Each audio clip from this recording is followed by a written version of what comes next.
Hi guys, welcome back to our YouTube channel. So guys, yan malalaki na. At yung mga kulenggat nung nakaraan, oh, malalaki na sila ngayon. Ayan. Alis. Ito, dede. Naku, kung hindi niyo babantayan ng maayos, naku, naiipit ng nanay. Kahit kailan talaga tong nanay na to. Ayaw, ay pa dumede. Cute, kakagigil. So, yan. O, yung isa, oh. Saka ito pupunta. Siguro may sarili na tong dede. Eh, namili nga ng dede, guys. Oo, naghanap ng dede. Ito. Late kasi ng utong ng nanay na to, eh. Yan.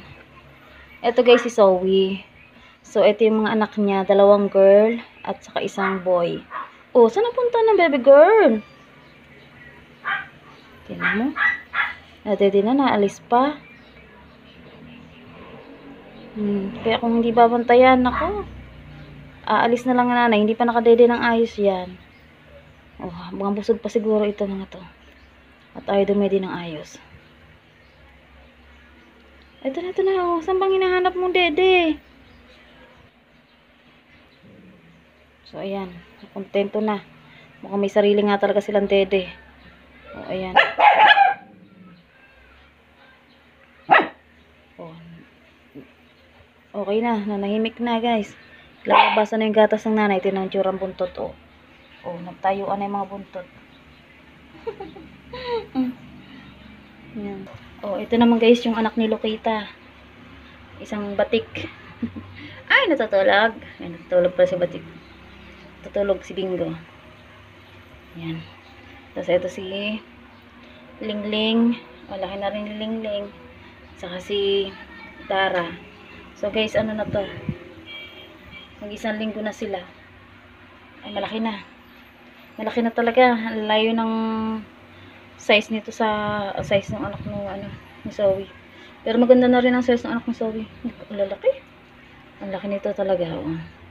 Mukhang magkakamata na.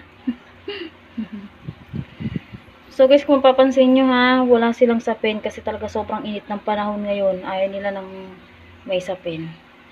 Nag-iiyak yan ng sinapinan ko. Yan.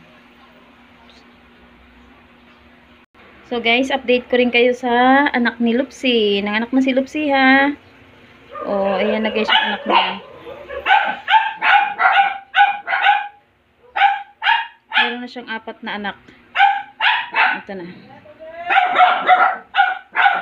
Medyo maliliit pa guys kasi pangalawang araw pa lang. Ayan. Ito na ang kanyang mga baby. So nakakadede naman sila ng maayos. So ayan na guys. Oh, mga payat pa, maliliit pa. So, hindi ako nagkakamali. 2 babae, 2 lalaki yan. Yan ang anak ni Lupsisay.